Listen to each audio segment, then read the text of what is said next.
Hello, everyone, and welcome to the 1871 podcast. And on this episode, we're counting down our top 5 memorable Reading seasons, and that's our own personal favourites. And that is part of our Reading FC Top 100 series, which started on our 100th episode. So far, we've done favourite players, favourite games. So on this episode, we're doing our top 5 personal favourite stroke memorable seasons. So as I say, that started, the Reading FC Top 100 series started on our 100th episode. We've also done a 106 episode. I think I've mentioned before, Johnny, I'm not sure if we'll ever get to 1871 episodes, but this is, I think I'm right in saying this is our 124th episode. So I could see us getting to 187 episodes and then adding an extra episode. So that'll be 187 plus 1. To see what I did there? It's very clever. Yep. So I could see us getting to there. And talking of which, on that subject, series 2 of the 1871 podcast is coming to an end on not sure exactly what date, but it'll be at the end of May. But Johnny and I have been having a chat. We get some very positive comments. We've got our YouTube channel now. Not all the comments are positive, most of them, which is nice. But basically, Johnny and I and Dylan, we do this because we enjoy it. We're Reading fans. You know, we like to kind of represent what the fans are thinking as and when we can. So it looks like we may well be doing a series 3. So series 2 is going to end at the end of May. And then possibly what we're going to do is start series 3 in June. And we talk about all sorts of things, don't we? So on one of our recent episodes, Johnny, we even had some health advice, didn't we? Get yourself checked out for prostate cancer if you're above 50 and stuff like that. So we like to help Reading fans in general, not always only about the football stuff. Yeah, absolutely. And one of the recent episodes that we've had some great comments about, and of course, is brilliant to get people like Adam Lafondra, Simon Osborne, Jem Karachan. That's fantastic. We love that when we get those guests. Trevor Senior, Martin Hicks, etc., etc., etc. We've had some brilliant guests. Some have been on twice now. So Steve Coppell's been on twice. Brian McDermott's been on twice. Adam Lafondra's been on twice, hasn't he? So that's fantastic. But actually, we go a little bit left field sometimes. And we had David Artell, the former Crewe manager. And the reason that we got David Artell on is firstly because he was on the bookmakers list as a possible next Reading manager. But the main reason really was that we wanted to get an insight from someone who kind of knows how this stuff works onto what the manager recruitment process might be for Reading. And we've had some really, really positive comments. And people seem to really like that episode. We did have one comment from someone who made a bit of a joke saying, I wonder what the ex-Crewe manager thought of the situation, which I thought was quite funny, actually. But yeah, so series 2, a big thing with series 2 compared to series 1 is that we've had YouTube. So by far, kind of typical Reading, really, by far our most popular episode on YouTube has been the relegation episode, which has had nearly 5,000 views. We should get relegated more often. We'd be more popular. Yeah, not sure about that. Plus all the audio downloads, of course. So all the YouTube numbers are visible. You can see how many people viewed it, and where that particular episode is up to almost 500 views. I think it's 4,800 or something like that. So all of those episodes still available to listen to or to watch on YouTube, on our YouTube channel. And feel free to subscribe to our YouTube channel, excuse me, if you'd like to. Now, we mentioned health earlier. And actually, one of the things that prompted me to launch the YouTube channel was we were contacted by Chris Bennett, who is a Reading fan. Chris is deaf. So he said to us, look, I'd love to listen to the podcast, but I can't. I'd love to listen to what all these ex-players have got to say, but I can't. I'm deaf. So is there any way that you can do like a transcript or something like that? So that kind of prompted me to do the YouTube channel, because the YouTube channel has subtitles, which means that anyone who's deaf or hard of hearing, so Chris, for example, can now enjoy the podcast. So if you do know anyone that's hard of hearing or deaf, who's a Reading fan or a fan of any club, or just interested anyway, then YouTube does have subtitles. There's a little button that you can press. And Chris Bennett was our 1871 quiz champion. So thank you, Chris, because you prompted our YouTube channel, and it's been very popular. And the relegation episode, we've had loads of comments from other clubs, a lot of other clubs. So we've had an Ipswich fan, we've had a Huddersfield fan, Sheffield United, loads of other clubs saying, we feel your pain because we've been there. Even a Sheffield United fan has contacted us and said, we know what you're going through, your bounce back. That's been a common theme from fans of other clubs. And the Sheffield United fan said, Reading are now my second team because I found the podcast by accident. I really enjoy it. So thanks for all those comments. That's great. Not just Reading fans. So that's really good. And because Series 1 was audio only, we're actually looking now at putting some of the Series 1 episodes out on our YouTube channel so people can see them, Chris included. So Andy Bernal is our guest next week. We've just put out his episode because that was a really fascinating episode. Andy Bernal, former Reading defender, came over from Australia. He was David Beckham's minder. He talks about he had a cocaine addiction for a while. Really fantastic episode. So that's available now on YouTube. And because it's roughly now 21 years since that famous game at Brentford, the 1-1, the Jamie Cureton goal that took us up into what's now the Championship. I can't remember. Was it Division 1 back in those days, Johnny? Yeah, I think so. Yeah.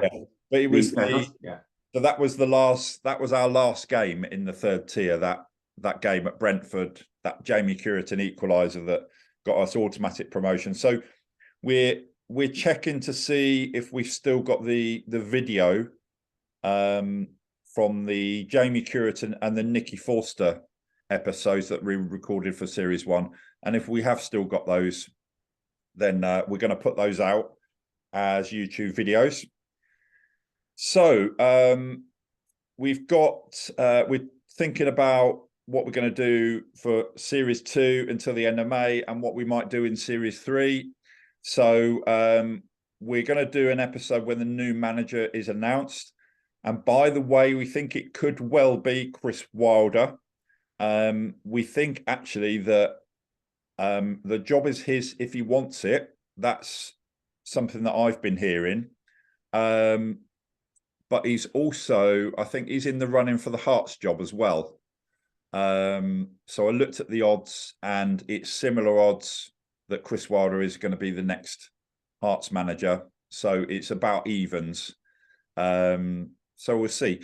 Johnny, we did our kind of list of potential new Reading managers, and we both said you put Chris Wilder at number 1 as most likely, partly because of the odds. We both think he'd be a good fit for Reading. Yeah, definitely. Yeah, I think so. Right. I think it's the experience and what we need. Ticks all those boxes. And I think, like you say, just if he wants the job, that's. Yeah, it sounds like that might be the case. It sounds like potentially the job's his if he wants it. Yeah.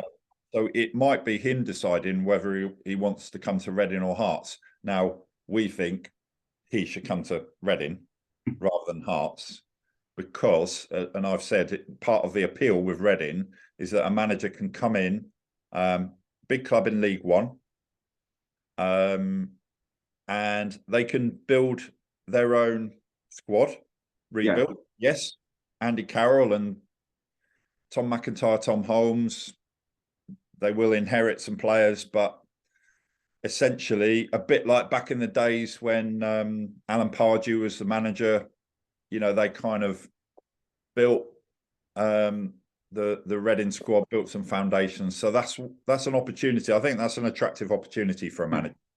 And then the fixtures are out on Thursday, the 22nd of June. I'm really looking forward to that, Johnny.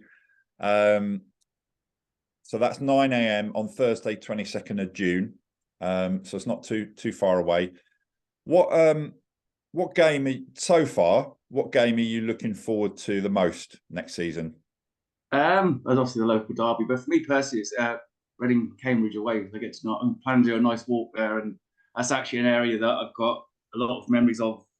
Lived up there for a long time around there, and got friends up there and stuff. So I haven't been back for a long time, so it'd be a good excuse and go back to what's Cambridge ground called now? The a bit different than it was in those days when we saw Dave Kitson stick his fingers up at the Reading fans and he was playing for Cambridge. Robin Friday did that as well during his time. Yeah, copycat. So for me, actually, where I live now, so I live in Uxbridge, so Wycombe is my closest game next season.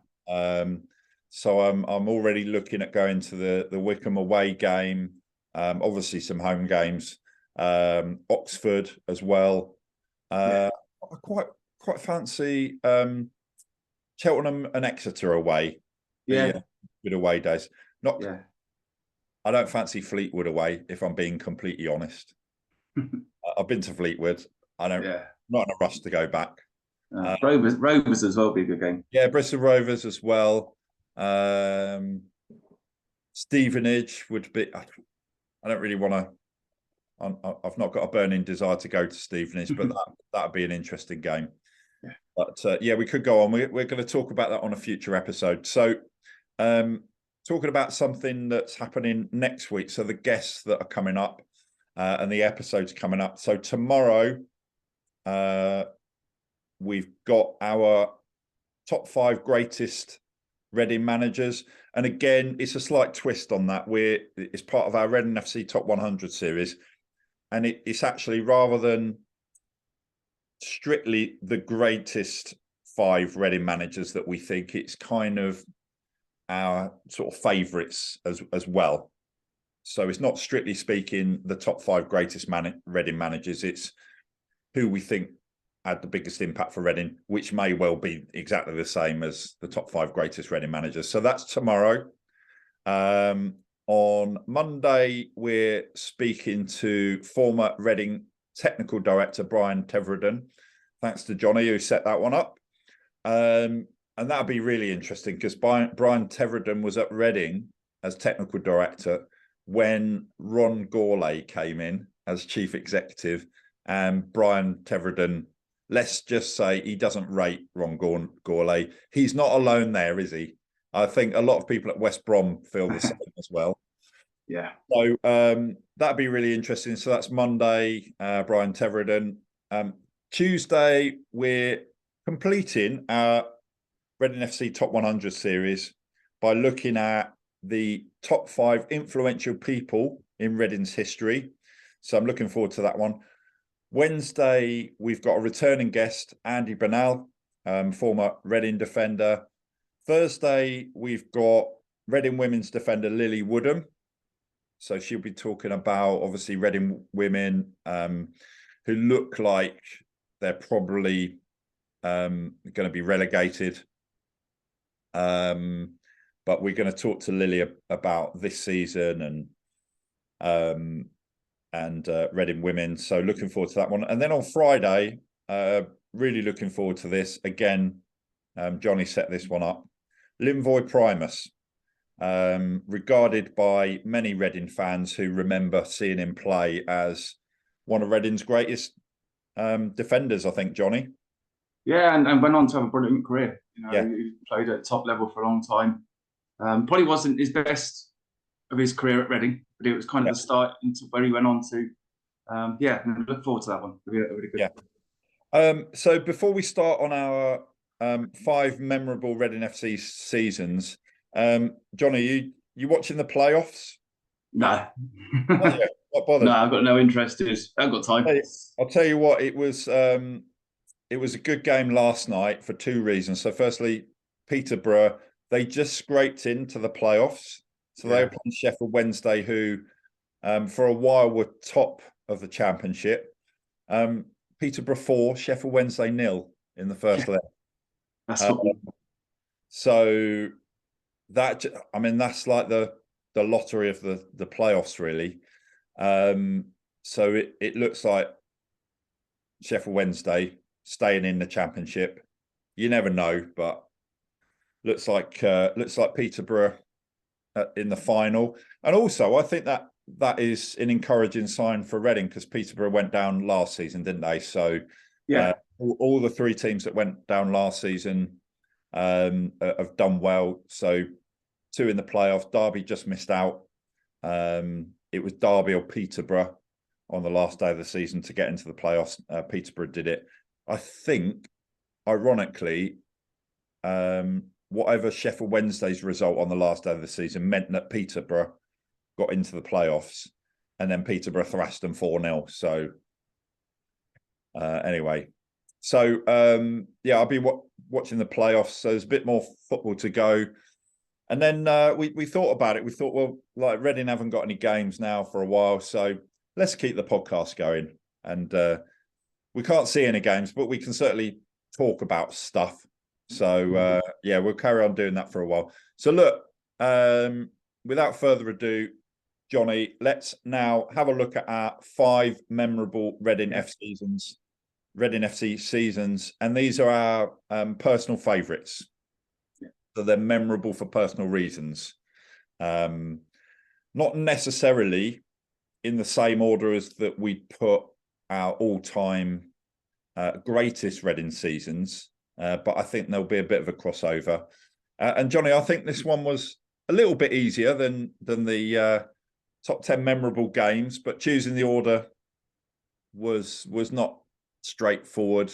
Did you find this one a bit easier than choosing the 10 games? Again, it's like the personal reasons rather than result reasons, you know, and that's I think the difference.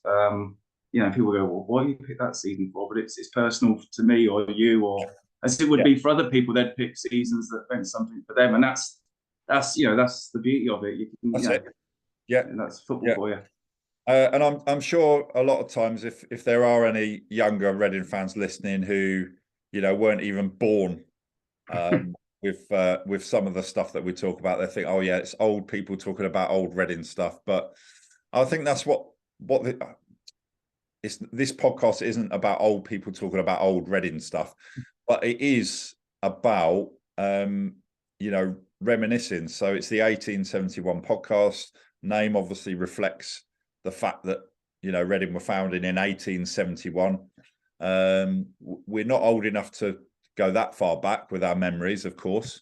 Me, I'm a bit closer than Johnny, but yeah, I think it's about you know, probably most of the guests we've had on have been ex-Reading players, some ex-Reading managers, a few ex-Reading coaches, and it's just really good to reminisce, like you said, Johnny, and you talked about your favourite games, including games that you went to see with your dad, for example. Yeah.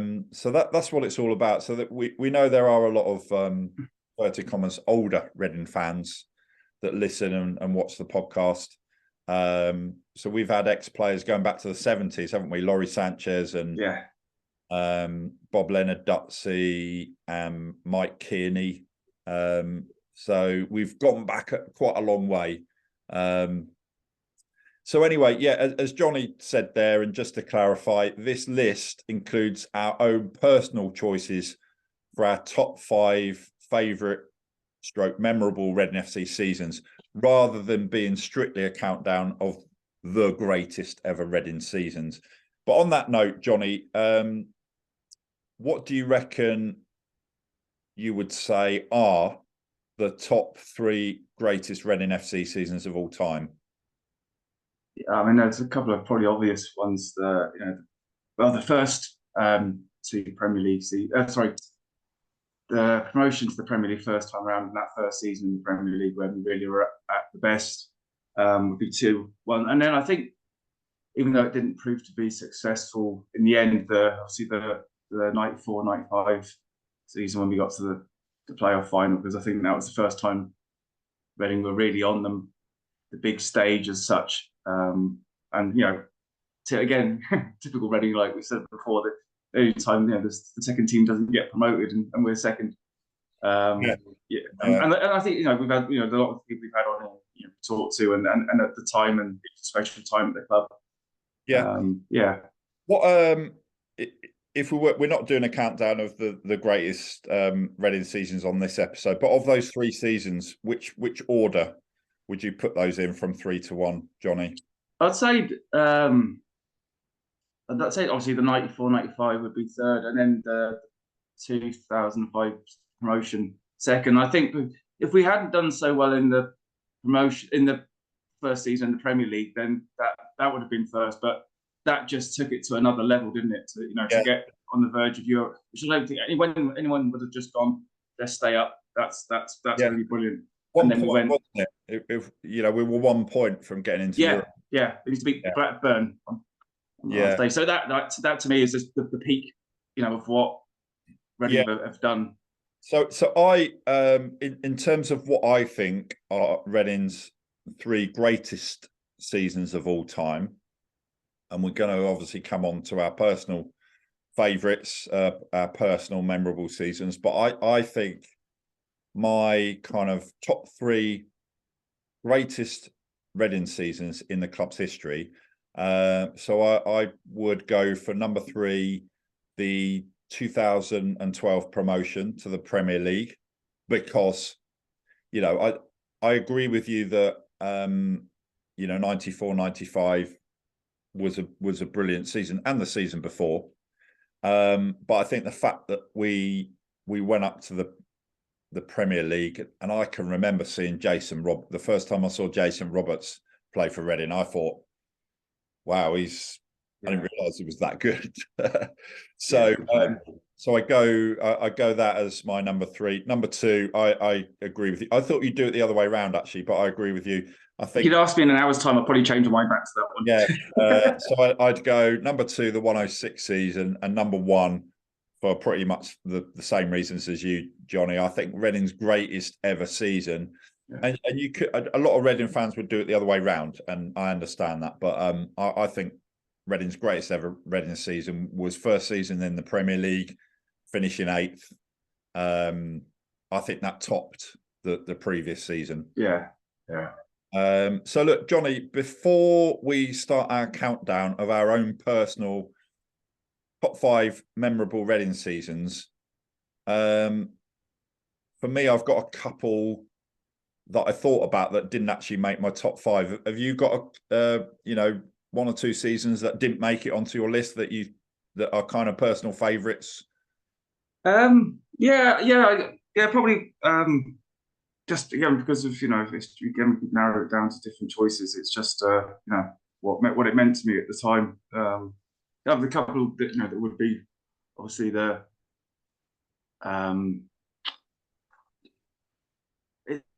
I was trying to it's kind of narrowing down because a lot of the seasons that I went to games meant a lot. The early 2000s seasons, the one where we got to the playoffs with Pards in the Championship was a great season. Obviously, that didn't turn out well in the end. And then, in a weird way, the season where after we got relegated, and we ended up 7th, I think, in the playoff. After we got relegated the last time in 2012, 2008, whatever it was, and then we got close. But there's so many I could be here for hours. It's just like what comes into my head at the time, and I'm going, well, yeah, that was. But it's difficult. It's difficult when you've watched them for so long, like we have. There is, and I think for a lot of fans, and we had a quick chat before we started recording this episode, those 3 that we mentioned, greatest ever Reading seasons. Let's see. They may well all be on our 2 list. Johnny doesn't know what my top 5 is. I don't know what Johnny's top 5 is. So this is our top 5 favourite / memorable seasons for personal reasons. So for me, a couple of the seasons that I considered that aren't in there included the 2011-2012 Championship winners season, promotion back to the Premier League. I would go so far as to say that Jason Roberts coming in midway through the season got us promoted. He signed in January from Blackburn. The story I heard is that Brian McDermott, on a very late night with, I think the owner at the time was Zingarevic, wasn't it? Yeah. He said to Anton Zingarevic, he said, if you let me sign Jason Roberts, we'll get promoted. And I know this because I went to Brian's presentation recently in Henley with Russell Brand, and he talked about this, and he said it was a drunken late night. It was about 1 o'clock in the morning, and he woke up the next day and he thought to himself, did I actually say that to Anton Zingarevic? And then Anton Zingarevic agreed, and it worked. So that one isn't on my list. The other one, kind of an obvious choice, and will be a favourite season for many Reading fans, I'm sure. Didn't quite make it onto my list. Is the last time Reading were promoted up into the 2nd tier from what is now League One. 21 years ago, 2002. It was Division 2 back then. It was called 2nd place, automatic promotion. That Jamie Curitan equaliser at Brentford. So that was the last game that Reading played in the 3rd tier.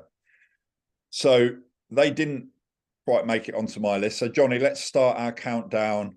Yeah. Excuse me. Of our top 5 personal favourite / memorable Reading FC seasons. Do you want me to go first, or do you want to go first? I'll go first this time, try for a change. Right. Okay. Number 5. So fifth then. Number 5 might be a surprise to people, but the 96-97 season. The reason being, basically, I wasn't a poor student anymore, so I could actually start going really regularly, properly to games. And that's when I really kind of, the addiction to Reading really kicked in. Before, as I was a student, I was living all over different places, so I couldn't go regularly to games. But that season, I just qualified as a nurse and living up in Huntingdon, I think, from memory. And I was able to, go to a lot of games that season, and that, Elm Park, like the season was a horrible season, after what happened the season before, and it was, we were struggling for quite a while. We ended up staying up fairly comfortably in the end. And at the time, I think one of the games that season, and I think which one where people would know, it might have been QPR. I remember Lenny Henry being on the pitch doing something for some TV show, and I was like, this is a bit surreal. Somebody watching this might remember exactly the game. I think it was QPR, 3-1-2-1. But then the other thing for that season, I think it was we won 2-0 at home to Grimsby, and I think it was Neville Roach's debut, and he scored, and I was like, "Oh, no relation." And I thought, no. And I thought at that time he's going to be one for the future because he had the pace, on that debut game. Obviously, it didn't work out, but that was football. That was, for me, that was when I was really, really hooked as somebody that could go to games and afford to go to games. So that's why it's my number 5. Talking to Neville Roach, he has said he will come on as a guest at some point. And I got I don't know if you'd say it's a funny story, interesting story, but myself, my dad, and my brother, we've all got a background as football writers. So there was one game, my dad, Brian Roach, former Reading director, as many of you know, he used to kind of run the press box at Reading home games. So he used to organise, if a national newspaper wanted to send a reporter down, he'd kind of arrange that. So he was really well known in the press box. Myself and my brother used to go along quite a lot as well. So it was Roach, Roach, and Roach in the press box, and Roach scored. So Neville Roach, no relation. But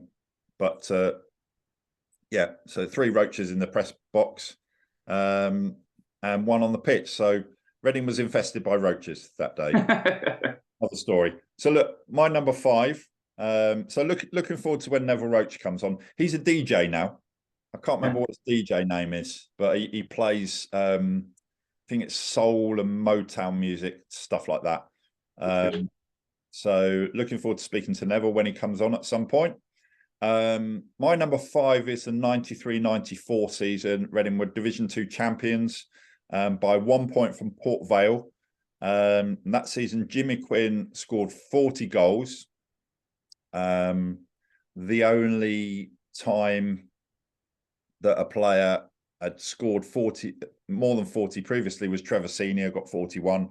But Jimmy Quinn that season got 40 goals. Stuart Lovell got 22. I don't know if you remember much about that season, Johnny, but Reading actually had a really, really good start. Yeah. So they won 6 of their first 8 games. And there was a lot of high-scoring games that season. So I'm just looking down now. 3-0 away to Huddersfield. That would have been handy, wouldn't it? This season just gone. 4-1 against Barnet, 4-2 against Bradford, 6-4 against Exeter away, 4-0 away to Port Vale, 3-0 against Bournemouth, 4-0 against Hartlepool, 4-1 away to Hartlepool, and 4-0 at Blackpool. And, I loved that team. As many Reading fans who've been fans, since back then and before feel the same. So you had Shaka Hislop in goal, Dylan Kermalord, left back, Adi Williams, Phil Parkinson, Jeff Hopkins, Mick Goodin, Michael Gilks, Scott Taylor, Kevin Dillon, Ray Ranson, Ray Ranson,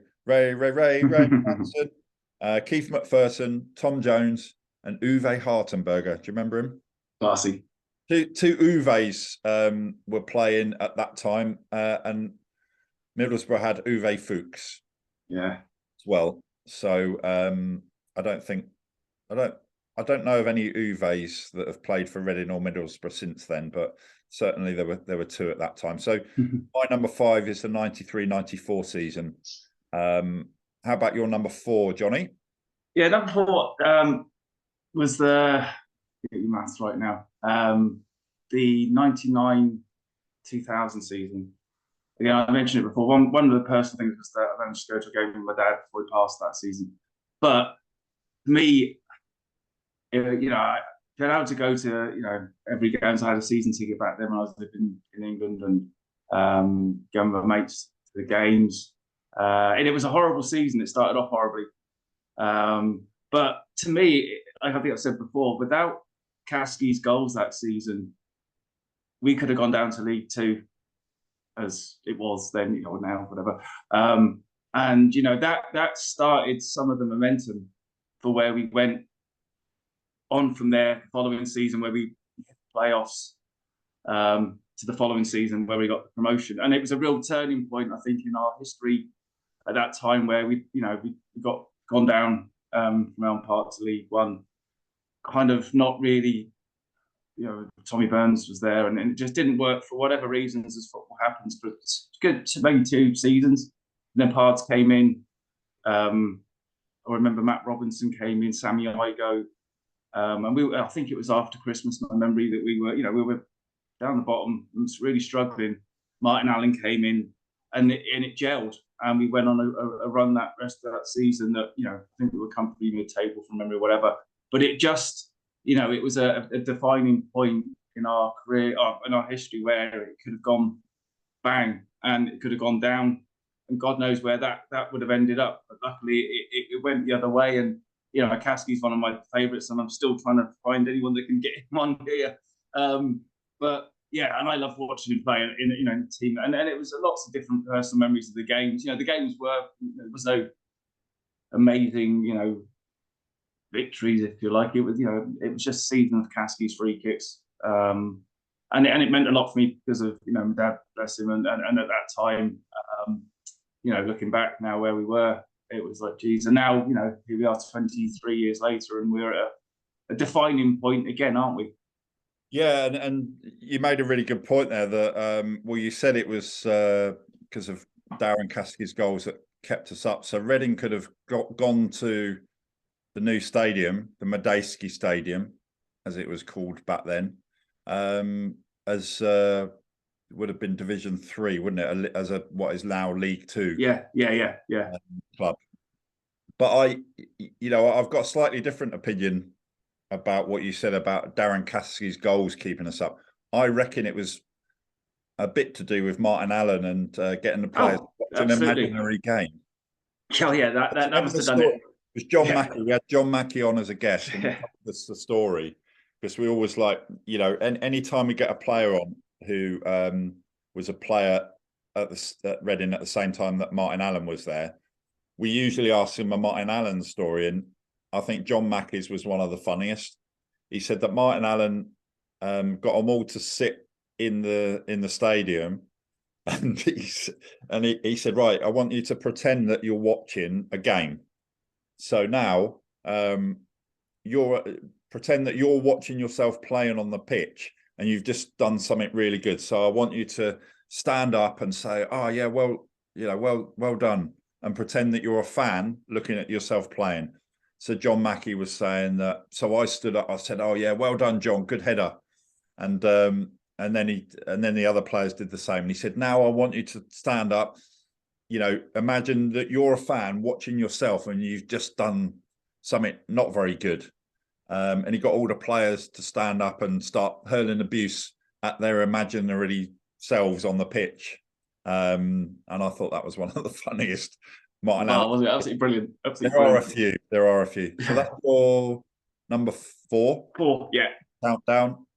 My number 4 on my list of my favourite / memorable Reading seasons is the 94-95 season, Division 1, as it was called then. Now, the Championship.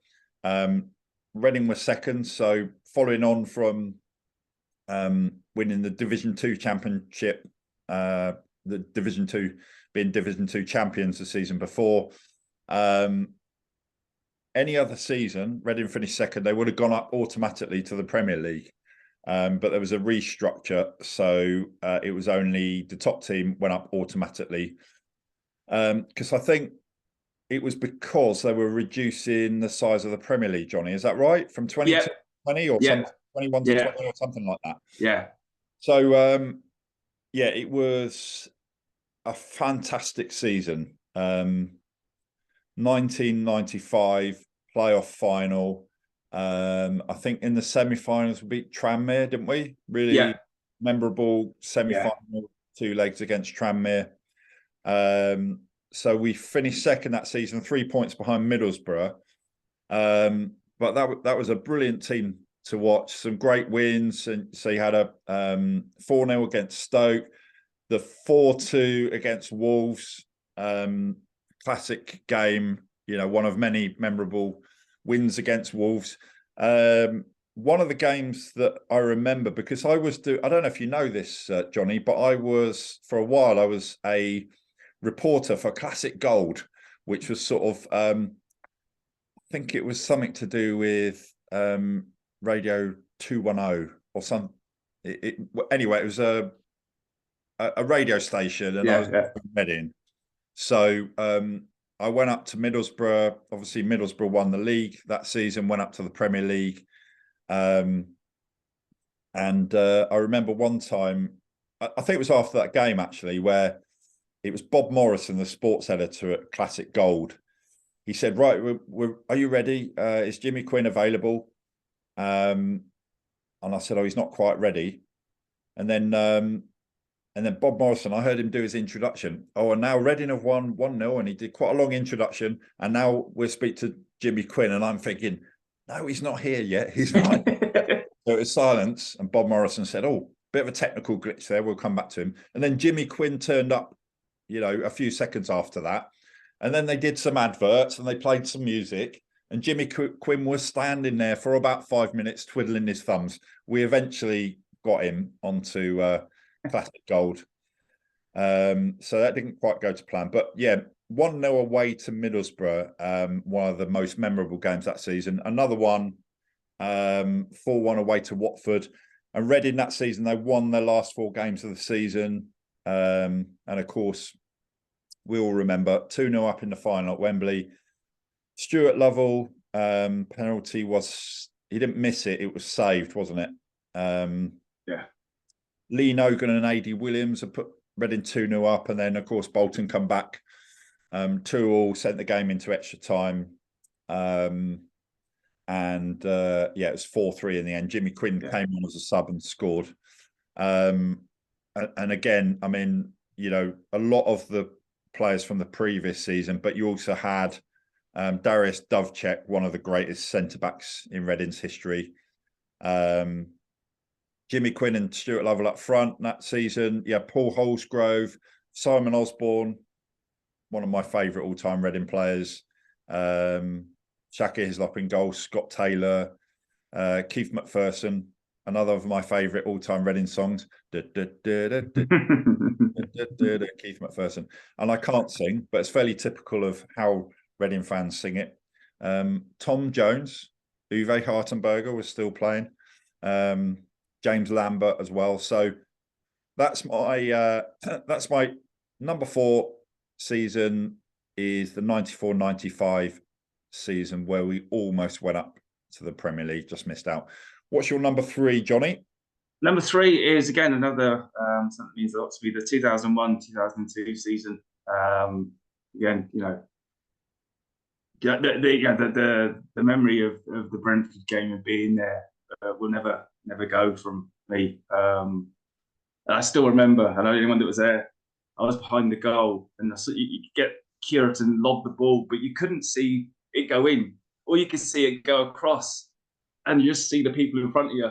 And then eventually the noise came back up to you in the stand that it had gone in. It was just, I mean, again, like that finish, unbelievable finish just so nonchalant, just thinked it. And to do it like that was unreal. But that season was just, I think the word where we just, the last 10 games, we were running away with it. And it just, every game, I think we drew 10 games, wasn't it? Was it 10?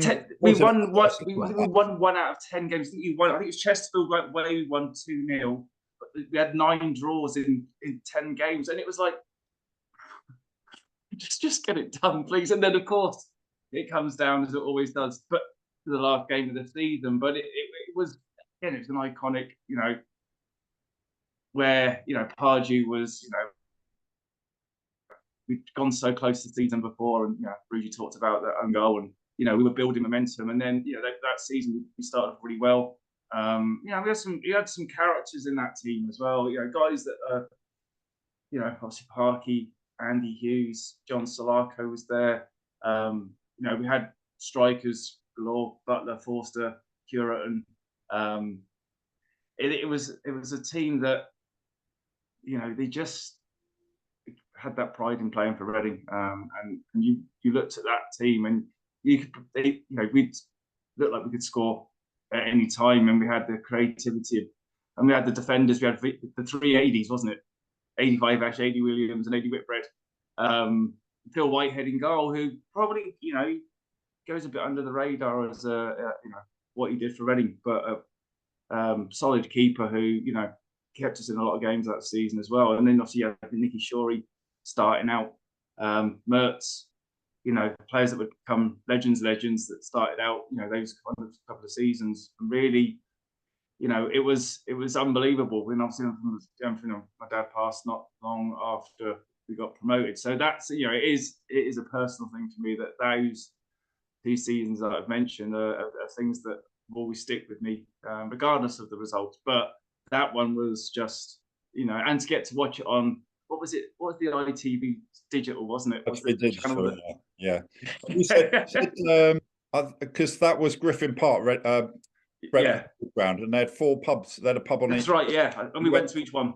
Went to all 4. I don't think you were the only one. I think there's plenty of away fans that have done that. Yeah, no, it was a funny ground. Before and after the game. Yeah, it was an unusual ground, but it was it was just I think it was like, even then, and the next day it's like, we've done it. It was the you mentioned Phil Whitehead, bit of an unsung hero. I think if we did an episode, and here's an idea, unsung heroes, I think Martin Butler is potentially one of the greatest unsung heroes that's great. Read him, because he wasn't the quickest. He was quite, what was it, about 6'2" or something. Wasn't the greatest in the air, but he was a really intelligent player, wasn't he? And him and Curitan up front. I don't think he was underrated for Reading fans, but I think generally he possibly did, because everyone talks about Nicky Forster, obviously Jamie Curitan, that goal. But I think Martin Butler was key to Reading's success that season. And look, what Reading went on to do next, it was only a few seasons later, we were in the Premier League. And imagine if, Jamie Curitan, you can imagine a situation, and you don't know what would have happened after that, but what if sliding doors, keeper had saved it, or because that was a brilliant goal because of the significance. It was just a great goal anyway, but it's a sort of finish, because he kind of did it with the outside right foot. That can easily go wrong. And, we might have never got to the Premier League after. Well, if we'd gone into the playoffs, we definitely wouldn't have gone up, would we? So. No.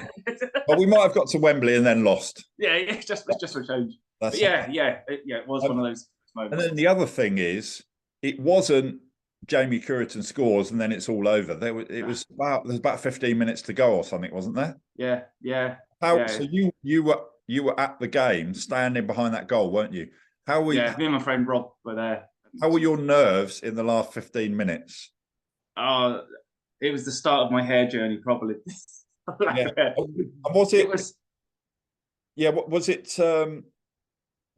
Can you remember, was it a case that Brentford then kind of really went for it in the last 15 minutes? Can you remember?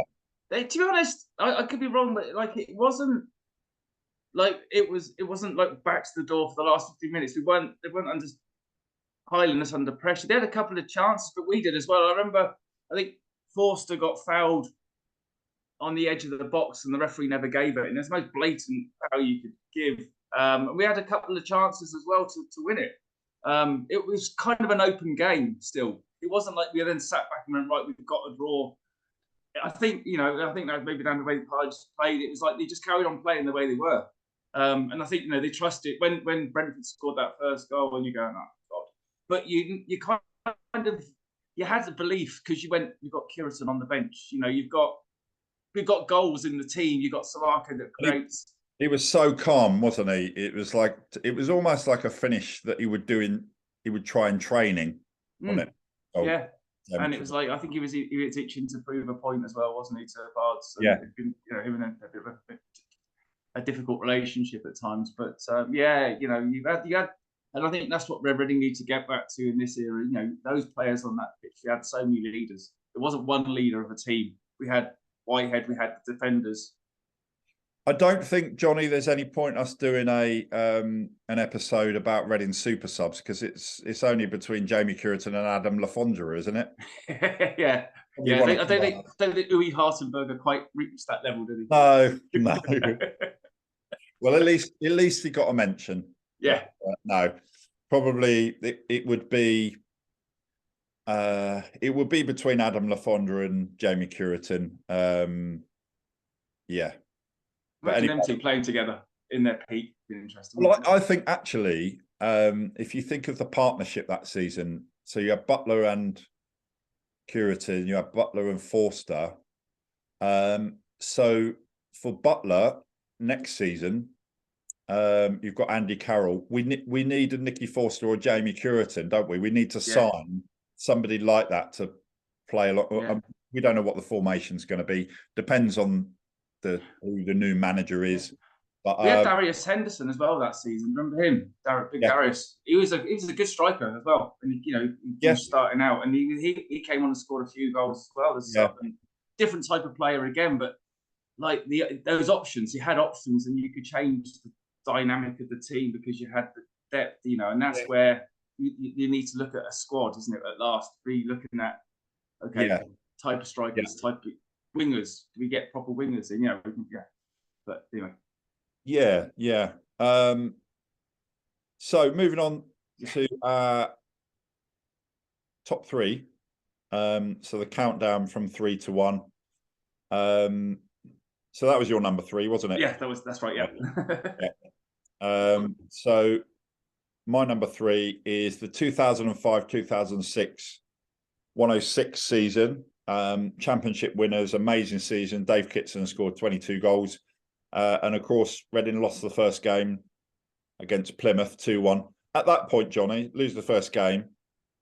Did you think we had a chance of going up? God, no. I was, as I said, I was working. I was on the night shift in Oz, and I was watching the cricket at the time, the Ashes, and we lost 2-1. Oh, another season like this then. And then it was just, it was bizarre, wasn't it? It's so unreal to see what happened afterwards. Yeah. Well, this season might be higher if for the fact that I wasn't living in Dubai. So I was following the season, and I got back, but to see, I can't really remember, to be honest. But the main thing I remember about that season was all I was really interested in is the chance for Reading to go up to the Premier League. So I was doing working out, what the maximum points that the other teams could get at the end of the season. I didn't care about records, or wasn't really too bothered about if Reading won it. It was just about automatic promotion to the Premier League. And they did it. So lost the first game 2-1 against Plymouth, which was at home, wasn't it? Mm-hmm. Yeah. Last minute winner. But then 33 games unbeaten until mid-February, including 10 wins in a row. Yeah. Just an amazing season. Actually, going back to your when you were talking about that Jamie Cureton season, that game, I think, am I right in saying that Steve Coppell was Brentford manager, and Brentford had Ivar Ingemarson and Sidwell. Was Sonk playing as well? Sidwell was there, Sonk was there, I think, and what's his name? Scored and went to Reading afterwards. Who had on here? God, it's shocking memory. Lloyd Owusu. Lloyd Owusu, yeah. So there was a real depth there. So we didn't get we got promoted ahead of them, and we stole all their players. Brilliant, and the manager. Imagine for one moment, and Reading have had plenty of heartaches. Imagine for one moment being a Brentford fan. Not only do you give away from the Brentford perspective, you give away a late goal, and then Reading take your manager and half your team. Yeah. They're doing it right now, though, aren't they? Yeah, they're doing. But it's kind of a cycle. Yeah. There'll be another team that does what Brighton and Brentford are doing. Yeah. And it could be somebody random. Look at Newcastle with the new ownership. You've only got to get somebody. Who knows? Maybe Reading we'll get a new owner. I mean, we've had plenty of owners, in the Yeah. last few years, haven't we? So it's not Yeah. beyond the realms of possibility. But so that's my number 3. So as I say, there was a run of 10 wins in a row, and Reading just couldn't stop winning. There were, apart from the first game of the season, there was only one other defeat, wasn't there? Yeah, Luton away. I Yeah. remember watching it in Scruffy Murphy's in Sydney, showing off to my friends how great the team was, and then they lost. Yeah. Typical. So some of the games that season, so there's a 3-0 win away to Ipswich, 3-0 home win against Luton. I think one of the best games that season was the 5-1 home win against Brighton. Beat Cardiff 5-1, 4-0 against Norwich, 2-0 against Southampton, 3-0 against Burnley, 5-0 against Derby, 5-2 away to Cardiff, and then of course 2-1 against QPR. Graham Murty penalty and rugby tackle on the mascot, and everyone jumped on top of him. Memorable game for sure. And Reading actually finished that season 11 games unbeaten, 106 points. Can you remember who was second that season? It was Sheffield United. Yeah, Sheffield United, 90 points. There was 16 points behind. Crazy.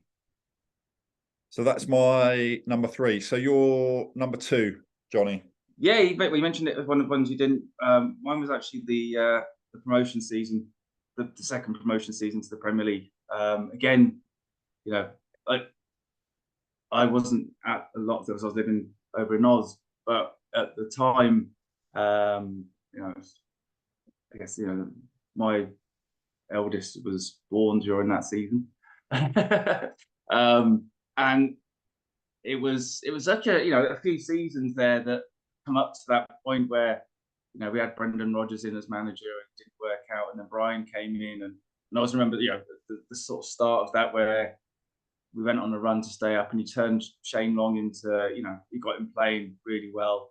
We went up to Liverpool, we beat them in the cup. We went on a couple of cup runs, and then that season was just bipolar football at its best. The first half of it was we were struggling, and just it didn't gel. We couldn't we had some okay results, but it just wasn't. And then we went on that run, and I the last however many we got something stupid, wasn't it? Like 54 out of 60 points or something around those numbers, and it just grew. And I was lucky to come back for the West Ham game onwards of that run. I didn't go to some, but I was there at the Forest game and the Palace game at the end of the season. But it was just a time in my life where came back to Ireland to see family and over to England to introduce my little one, or my big one now as she is, and it was just unbelievable that team, because it wasn't. I don't think it wasn't the team of 2005. I don't think it had the same quality of players, but it had the mentality of Brian, wasn't it? That they don't get beaten. We're not giving up, and they had leaders again that people like guys like Casper Gorks, Ian Hart, Feds. They had that spine of a team that was so good. And then you said when the icing on the cake, that probably if he didn't sign, maybe we wouldn't have gone up. Jason Roberts, he really just took it. His experience, his knowledge, wasn't it, as a striker? Yeah. And him and Hunty up front playing well together, and then like you say, that super sub. Nobody doesn't like probably the label, but when you needed a goal that season, Adam Le Fondre came on, did it every time. He's still scoring. He scored. I think he scored the last 4 games in a row, or last 5 games in a row, or something. Yeah, scored. I saw one of his goals. I think it was. I think it might have been a corner. They played a derby. They're in the. It's sort of like a play. It works differently over there. So he's playing for Sydney FC, and they're playing what they call the playoff, the finals series. Yeah, and it's like a playoff, but it's sort of everyone gets to the end of the season. Somebody wins the league, But then everyone goes into like a knockout, the top 6 teams or whatever go into a knockout tournament. Yeah. And whoever wins that is the champions. So they had like their grand final. They have the grand final, and they had so I think they're into the final now. They're semis. They're in the semis.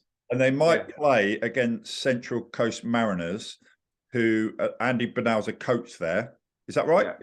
Yeah. He's I think he's sporting director or owner. Like they might play each other they might meet in the final, and Andy Bernal's a guest next week.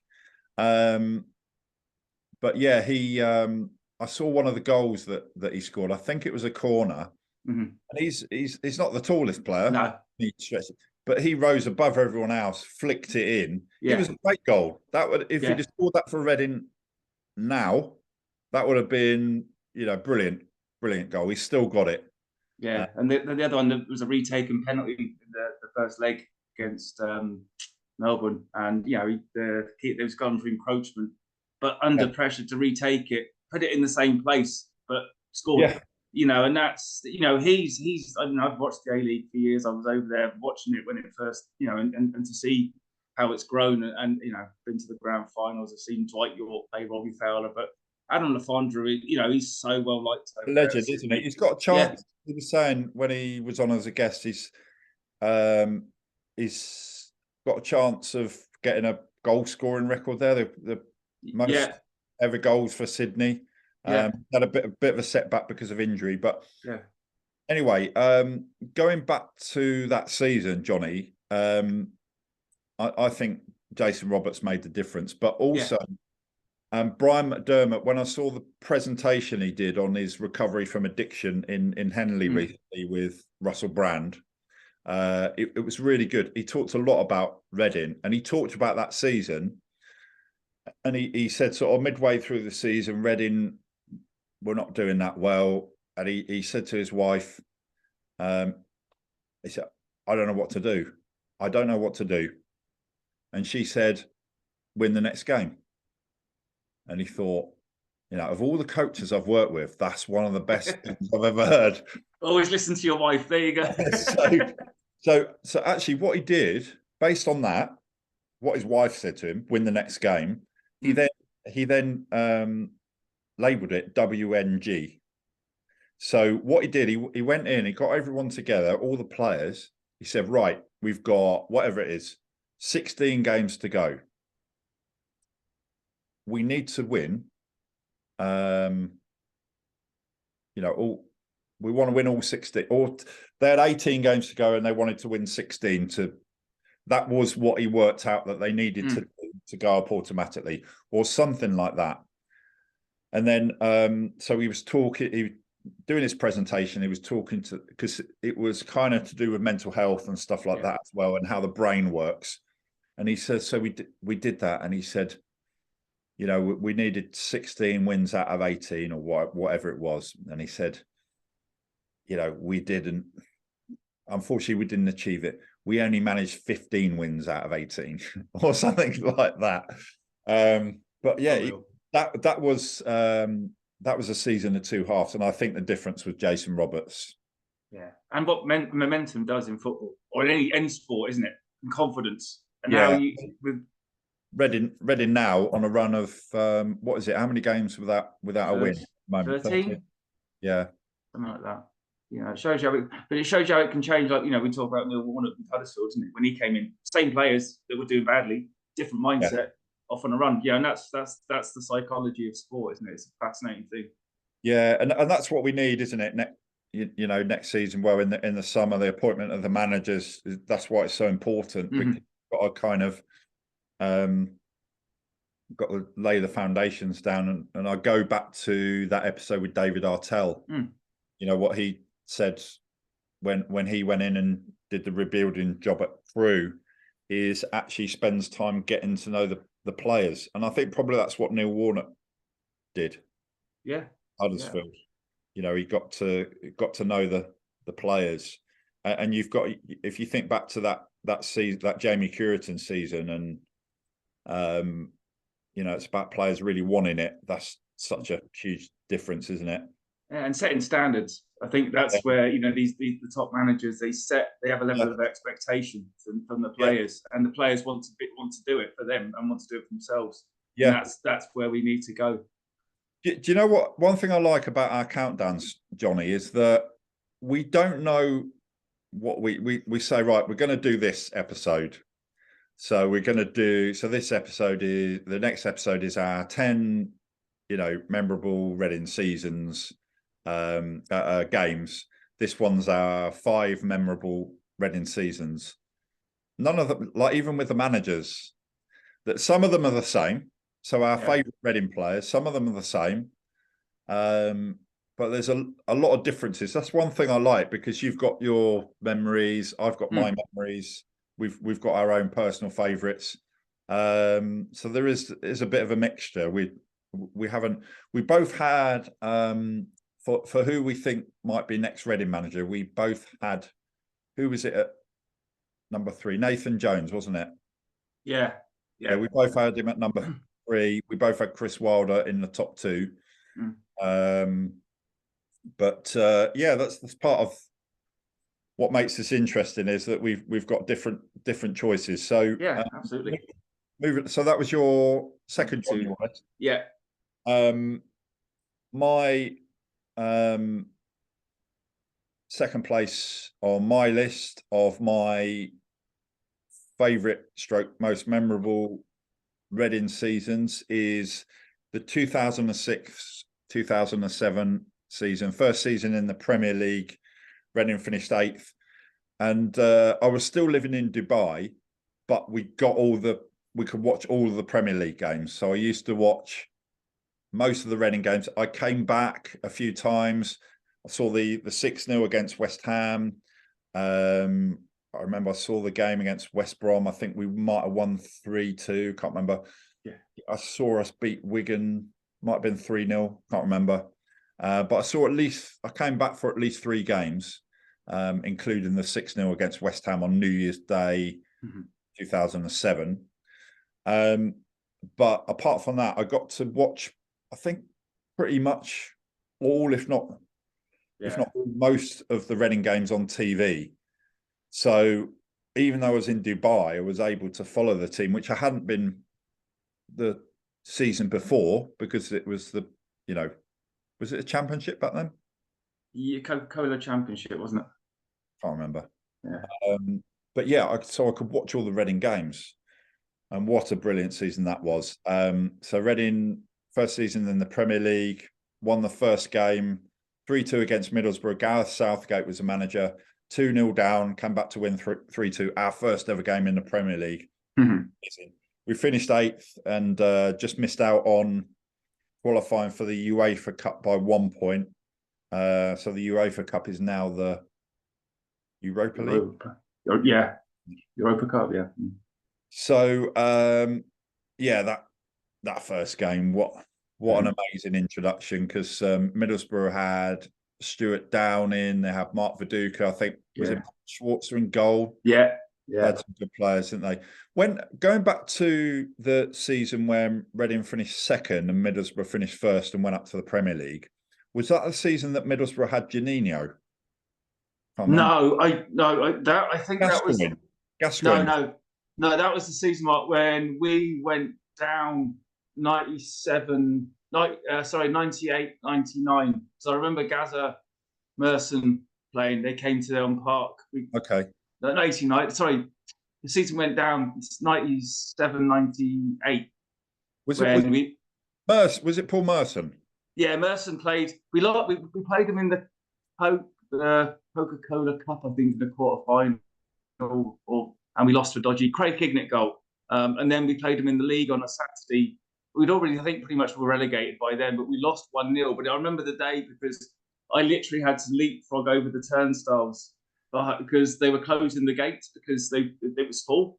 Yeah. And I managed to just literally, so they got distracted by 1 and I got in.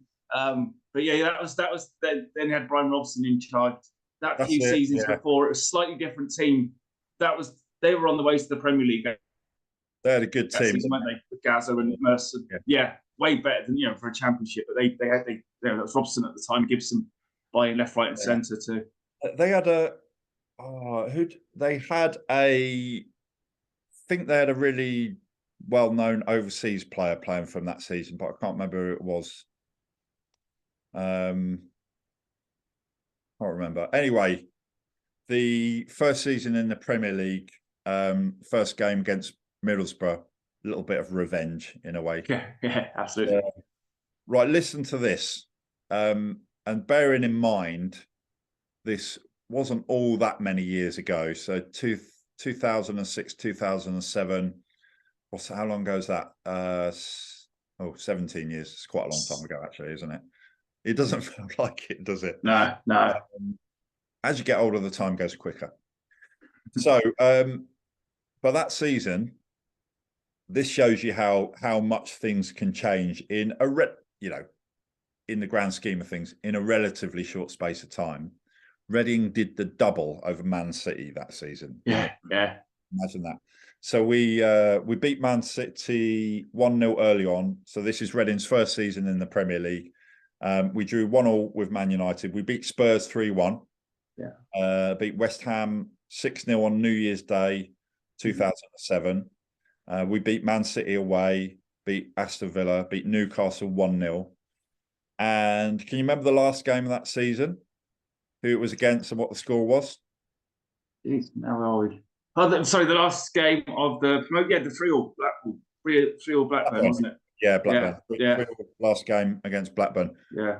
Just what a brilliant season.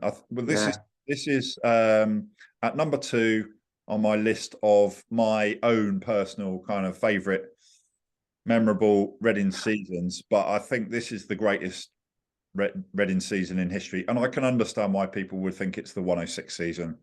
I think those are the 2 greatest seasons in Reading's history.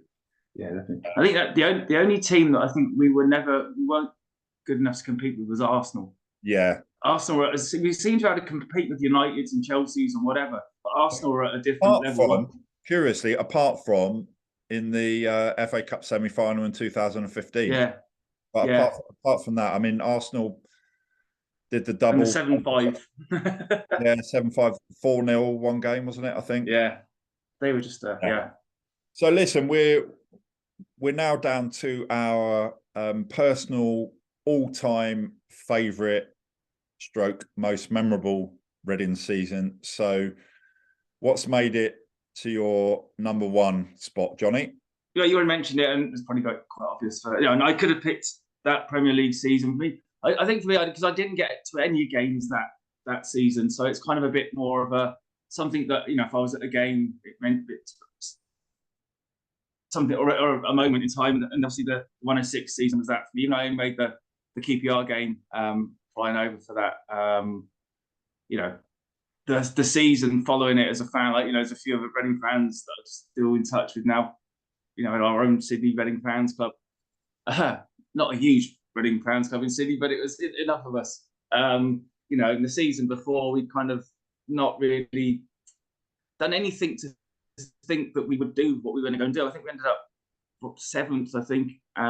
We needed to beat Wigan on the last day to have a chance at the playoffs, but we weren't really, we weren't really good enough. We had some okay results, but then, few changes of personnel. I think Mickey Forster left, didn't he? And he brought in, obviously, players that we had, and it just went off after that first defeat. It was unbelievable to see. I probably the first time in a long time as a Reading fan, I actually did believe, because it felt like that team was almost invincible. I wasn't worried about going to play Sheffield United. I wasn't worried about any of the teams in that league, because they just took them apart. And players certainly believed it, didn't they? They went into and you could see it. Win. Yeah, and even when when we needed I think we sort of talked about it when Shane Long came on, equalised v Derby away, the 88th minute or something. There was always somebody that would come to the party when we needed a goal or a performance or whatever, and everyone in that team, like we've said before, it was also the fringe players, the John Halls, the Chris Makins, John Oster. They played a massive role as well when needed. But I think it was something I think old-fashioned football fans, proper 4-4-2.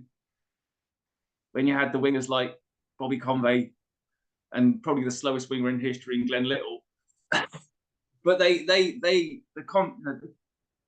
complemented each other so well. And then when you kind of, it's 25 minutes to go, Stephen Hunt would come on for one of them, and offer something different. And then the strikers, like we've heard, I think Steve said, wasn't it? Luckily one of them always got injured, so we never had to make a choice. It was literally like who was available, and they played, and whatever played alongside each other worked. It wasn't ever like one didn't. Yeah, and I think this is for me, it's between those two seasons. So the 106 season, the first season in the Premier League, I would put that, the first season in the Premier League, as my greatest ever season because it's the Premier League, because we finished 8th. Yeah. But actually, it's kind of the two of them together, I think, are the two greatest seasons, because the 106 season, it wasn't just about the record. It wasn't just about the fact that we won the league and we were so good that season, but it was the fact that what it meant, the significance of it was that we're going up to the Premier League. I think that's the big main factor as to why that is, without any shadow of a doubt, one of, if not the greatest Reading season of all time, because then it's finally Sir John Medeski's dream is realised, and we're in the Premier League, and you've got fans there that can remember back to the days of Division 3, Division 4, playing against Aldershot and things like that. And also, I think that talking about that season and thinking about the season that we've just witnessed, night and day, isn't it? I mean, it wasn't just the fact that we had great players, but it was what those players brought to Reading. So, you place any of those, and possibly with the exception of Andy Carroll, maybe Tom Holmes, maybe Tom McIntyre, it's just the team, the Reading team that we watched last season compared to that 106 season, the energy, the dynamism, even going back to the team that Dylan was in, that was really badly lacking last season, and we need to get that back. It's an identity, isn't it? It's a group of players that are there for one cause and to do it together, and they lead from front. And teams get promoted to the Premier League and whatever. Obviously the second time we got promoted and we were champions and we deserved it. But the way we did that in 2005, I mean, we obliterated everyone, and nobody can say we were lucky. No one can say we didn't deserve it. We were the champions, and with the points record still intact now, shows how good that team were. Any fan of any club, I think that people still they forget Reading's team that season because they go on about them being the greatest championship side. But and then you chucked in the cost of the team on top of it. Like, how much wasn't it? And it was ridiculously small amount. And they were just there was a few like free transfers in there, wasn't there? Yeah. Kevin Doyle, what, 70,000? Yeah, and him and Shane Long, 80,000 in total. Like, I mean, geez, best transfer ever. But it was just the stadium was rocking. The everything that about being a Reading fan that you dream of. Yeah, started with that season, didn't it? And also, we recently had an episode with Reading fans talking about, what next for Reading, what do the club need to do in the summer, etc. Obviously talking about the manager, what type of players we need. I think it was Ian Thornhill, Reading fan, who's written a book about his dad, Rod Thornhill, who used to play for Reading. So the book's called Spider, available on Amazon if you're interested. And I think it was Ian Thornhill on that episode made what I thought was a really good point, that if you think back to, Reading teams from years gone by, you think about Terry Dixon, Trevor Senior, they came from non-league. So Terry Dixon was Dunstable, wasn't it? Dunstable. Trevor Senior was Dorchester. Yeah. And also you think about Dave Pitson signed from Cambridge, didn't he? And Kevin Dorr from Cork City. Yeah. I do agree with Ian. He said that we'll be able to unearth some gems from League One. I think certainly, we could get some decent players from League Two. And I thought you made a really interesting point about next season, Johnny, about Andy Carroll being captain. I think that's a really interesting idea. I'm not sure it will actually happen, but I think it's a really good idea. Who else do you think might be captain next year if it isn't Andy Carroll? Would it be Holmes, McIntyre, maybe? I don't think. I think they're too young. And I don't think if he stays for another season, I don't think he's the captain we need. Okay. He's been scarred by this season. A lot of players have been scarred. Andy Carroll wouldn't be scarred by this because of his experience. It's not Andy Carroll. Andy Carroll makes sense because of his experience, his maturity. So I think the two things combined. Yeah. I think he's then a leader for the rest of the players. He's a senior player. Yeah. I think that makes sense. So and Tom Ince possibly if he stays. I don't know if he will because of what's happened. But again, if he wants to stay, at that level, and I don't know if Andy Carroll will or won't. But like if they do, they could be two good leaders. I think for Tom Holmes and Tom Mack, they just need to concentrate on their game. They still need to learn and develop as players. Let them do that. And I think on the fans episode again, Ian Thornhill was saying this, and I agree. If we'd have had this season the midfield from last season, Rinomhota, Josh Laurent, John Swift, I think probably we would have stayed up. Obviously, we didn't because of everything that's going on at the club. But we need to kind of now not directly replace those players, but find something like that. The mid. He made a really good point. Even if you put Harry Kane up front, we probably, might not have. You need to find a pattern. Whatever the manager is, say it's Chris Wilder's, and he has a style of play, whatever that is. Then you need to go right. It's the jigsaw. I think we've talked about the jigsaw before, haven't we? You need to find the pieces. You need a Phil Parkinson, and you need a Simon Osborne or a Sidwell or. So you need that balance in the middle of midfield, don't you? You need that kind of. You need creative. You need defensive. You need pace. Tough player. Yeah. You need a game changer. That's where the teams like which we haven't had that season. That's where Swift was missed so much because he could, but all his faults, he would come up with something. Out of the blue, he could create a chance. Yeah. Tom Ince did that for a while, but then faded as the team faded, and that's where there is players out there that can do that for sure. League Two, League One. I think with Tom Ince, I see him more because he played like, didn't he, last season? I think I'm right in saying he played kind of as a central striker, didn't he? He kind of played all over. He was kind of out on the wing, kind of played like number 10, For me, he's like he's an attacking midfielder. He's a number 10. I think what we were lacking. So with talking about Tom Ince, he wasn't someone who could effectively supply Andy Carroll. I think that big problem last season was that it was aimless, hopeful balls up to Andy Carroll. He'd knock the ball down, which he's really good at. There's no one there. You needed a Forster or a Curitan or a Tom Ince. So anyway, that's next season. So that's your number one. Yeah. My number one, you might be able to guess, I think. My number one, so this is my favourite, most memorable all-time Reading season. So I've gone for the 1985-1986 record-breaking Royals Division 3, Cannon League Division 3 champions.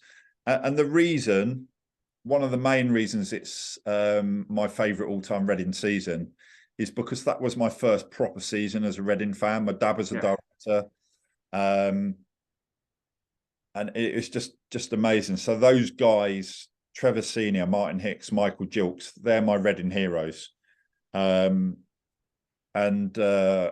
we had like one of the greatest moments of that season was we're signing Terry Hurlock, and it's just everything. And watching Trevor Senior play, he was like, he's not like Erling Haaland, but one thing he did have in common with what Erling Haaland's doing now, he was a goal machine. That was pretty much all he was good at. But at that, we needed. He was very. He was a finisher. He scored a lot of goals from inside the 6-yard box. You know, him and Michael Gilks, my two all-time favourite Reading players, and just a really exciting team to watch. So it was a record-breaking Royals. Won the first 13 games at the start of the season. Division 3 champions, 94 points. Finished ahead of Plymouth and Derby. Quite a lot of wins that season were by 1 goal. Trevor Senior got 31. Some of the most memorable games that season were the 4-2 home win against Chesterfield. Trevor Senior got a hat-trick. The 2-0 win at Newport to break the record. The 2-2 home draw against Wolves, where the official crowd was 13,500. The actual crowd was about 28,000 or something like that. So one of my favourite games that season was the 1-1 draw away to Derby. And I think that's the game where Michael Gilks scored the goal. And I think it was really foggy. And Michael Gilks scored a really good goal. It was one of those shots from outside the area, and it just rises really nicely into I think it was into the top corner. Obviously the 4-3 against Plymouth coming from 3-0 down. Some other memorable games that season included 6-0 defeat away to Walsall, 4-3 win at Chesterfield, and one of the best games of that season was the 1-0 home win against Derby, again Trevor Senior. I can't remember, but I think that clinched promotion, something like that. And that squad, this is my kind of all-time favourite Reading team, really. Gary Westwood in goal, Steve Wooden, Martin Hicks centre-backs, Steve Richardson, Gary Peters full-backs, Stuart Bevan in midfield, Andy Rogers, Jerry Williams, Trevor Senior up front, Michael Gilks, Mark White was also part of that team, Colin Bailey, Glenn Burville, Terry Hurlock, the Terminator, Terminator Terry in midfield, and I don't know if you remember Nicky Plattner. Yeah. Luke went on to play Luton as well, wasn't he? Yeah. So, Johnny, let's do a recap on our countdowns 5 to 1. So just whiz down your 5 to 1 countdown of your most memorable seasons. So the fifth was the 96-97 season, then the fourth 99 to 2000. Their third was 2001-2002. Second was 2011-2012, and the first was the 106-05-06 season. But we could go. There could be 10 more. Yeah. So here's my countdown. My 5 to 1 of my most memorable, favourite Reading season. My personal choice for Reading seasons. Number 5, 93-94 season, Division 2 champions. Number 4, 94-95 season, finished second in what is now the Championship, but didn't go up automatically, lost in the playoffs. Number 3 for me was the 106 season, 2005-2006, going up to the Premier League for the first time. Number 2 was the 2006-2007 season, first season in the Premier League, finished 8th. And my all-time favourite Reading season, my most memorable season, was the 85-86 record-breaking Royals, who won the first 13 games at the start of the season and won the Division 3 Championship. So that's it. Thanks for that, Johnny. So tomorrow we're continuing our Reading FC Top 100 series with our countdown of the top 5 greatest Reading managers. Again, our personal opinion. And then on Monday, we've got former Reading technical director Brian Teverden as our special guest. Tuesday, we're concluding our Reading FC Top 100 series with our top 5 influential people in Reading's history. Wednesday, we've got a returning guest, Andy Bernal. Thursday, our guest is Reading women's defender Lily Woodham. And on Friday, our guest is Linvoy Primus. So join us for those if you can, and hope you've enjoyed this episode. And feel free to get in touch and tell us what your most memorable favourite Reading season of all time is. So many thanks, Johnny, and thanks everyone for listening and watching.